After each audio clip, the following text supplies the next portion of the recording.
Hi, this is David. Welcome to another Captain Icon audio experiences. I'm going to be doing some of these now because they're easier than talking through camera. So yeah, let's jump straight into it. So in this video, audio, I'll be talking about why I hate £1,000,000 menu. This will be two parts where I say I hate it, and then the second part where I say it can be improved. So this will be the first part. So let's jump straight into it. So the first part is that the menu is the title. It's the title. I hate the title. Such a misconception. You can't make 1,000,000 unless you're 3, 4, 5 years ahead, like doing it. Like realistically, you won't be making much money in the first couple of years because you're paying back your loans, your debtors, and all your fees as well. So the title, big no. I just don't get it. If you're trying to advertise that it's so easy to make 1,000,000 through a food and restaurant business, then you clearly have not done it yourself. You clearly have not done day by day, every step of the way, being consistent, doing food prep and all that stuff in order to make sure your business runs day in, day out, and make sure it runs smoothly, because it's a lot of hard work and it's not just so easy to just make £1,000,000. Second point is that the jump is massive. So from doing a market store to actually doing a restaurant business is literally, for me, it just feels like GCSEs to A levels. Like doing GCSE maths to to A level maths. It's such a massive jump. Realistically, you wouldn't expect market store operators to know how to operate a restaurant because they've not made or had experiences of starting up a restaurant. So how do you expect potentially a small setup be a massive setup in the same scale? It's not actually that. You have to do a lot of reading, you have to experience, you have to have the right people around you. You can't just do it yourself. Like in a store, you could do it yourself. How get one of your friends and family to come help you and start it up day by day, store by store.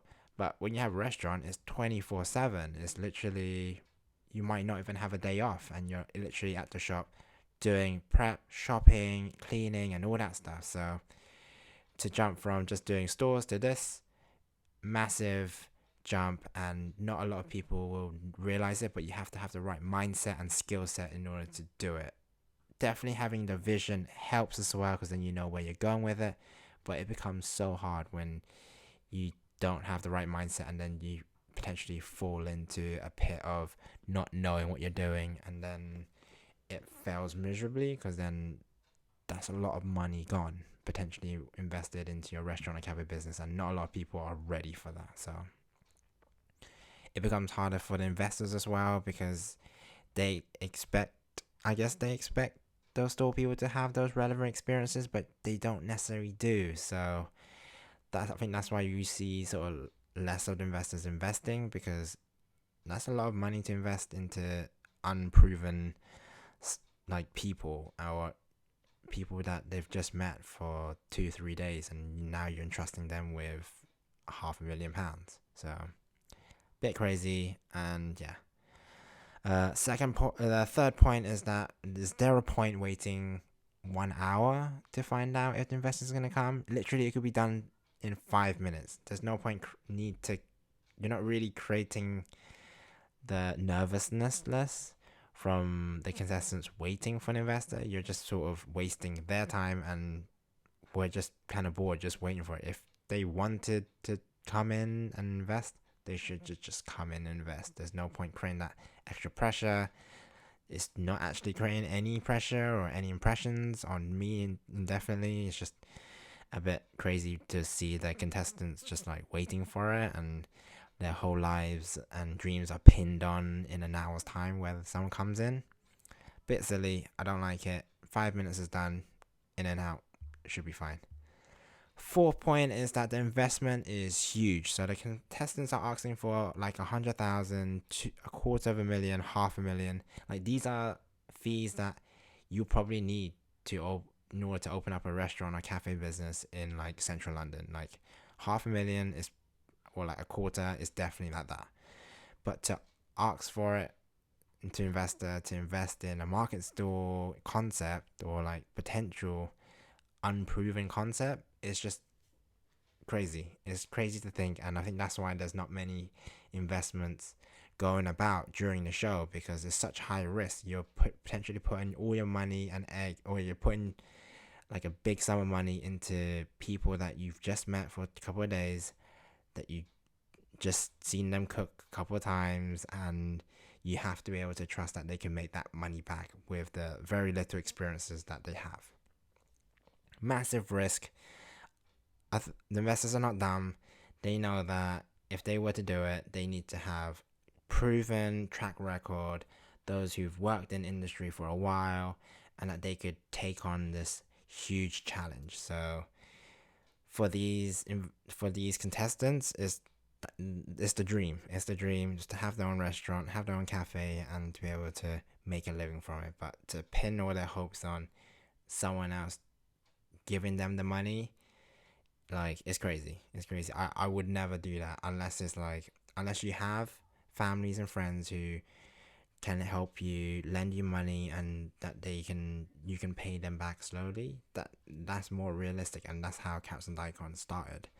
And potentially asking for that huge amount, you're more likely to get a no than ever getting a yes, ever. So just unrealistic for the contestants to be asking for that amount, and for the investors to really believe that they can do it and turn 300,000 into like a million in the next 4 years. Because realistically, it takes time for business to grow, to develop, and menus to grow and develop, and to build that relationship with the customer. It's not going to take a year. During the first 2 years, you're learning to like not make mistakes, or if you're making mistakes, making it better so you don't have to make mistakes. So you won't have time to really worry too much about that, because you have so much stuff going on. You got marketing, operations, finances, you paying this and paying that, and suppliers, and making sure staff is in and they're not sick and all that stuff. It's just a massive jump, massive investment, and it's just unrealistic.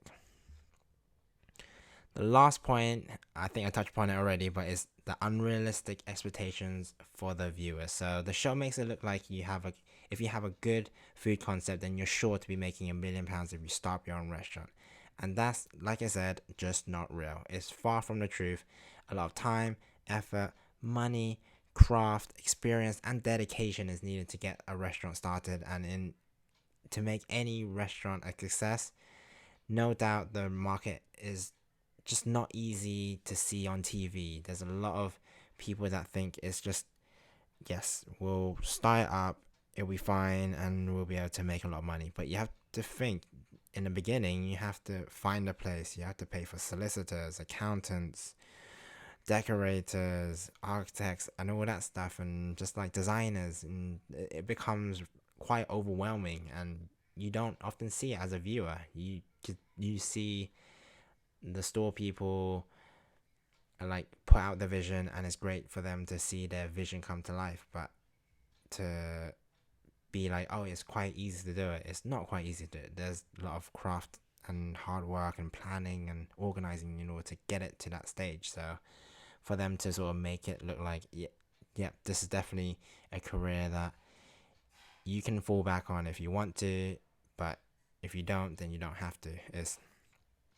It's crazy, because if you're going into, for me, definitely, if you're going to start a cafe or restaurant business, definitely go get experience. Definitely have people that believe in you and that they can invest in money, and that you have the idea, vision, and you're passionate about what you're doing and what you're serving. Because if you don't have any of those, or you're missing one of those, then you're not gonna make any money. You're not gonna enjoy what you're doing, and you're gonna hate every minute, because you'll be owing a lot of money to, I guess, your lenders or your investors. And it has, like, restaurants have the highest rates of going bust.